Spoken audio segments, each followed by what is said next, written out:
सध्याची परिस्थिती अतिशय बिकट आहे।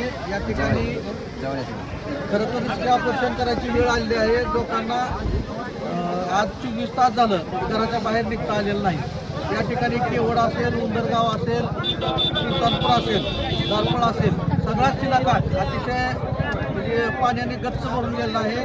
आता आम्ही ज्येष्ठ नागरिकांची बऱ्याचशा चर्चा केल्या, त्यामध्ये प्रत्येकाने सांगितलं की आजपर्यंत असं पाणी आलेलं नव्हतं। त्याच्या अगोदर 52ला आलेलं होतं, पण त्यामध्ये अशा पद्धतीचं असं रुद्ररूप धारण केलेलं नव्हतं। परंतु आता अतिशय बिकट परिस्थिती आहे।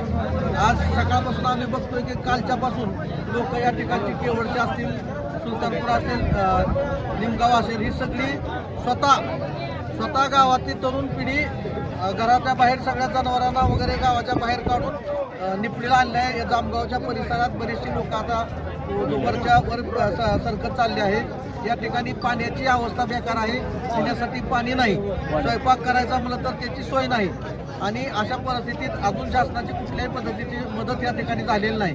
परंतु लोकांनी मनात संयम ठेवून या ठिकाणी सगळ्यांनी मिळून या ठिकाणी जेवायची व्यवस्था, पाण्याची व्यवस्था सुरू केलेली आहे।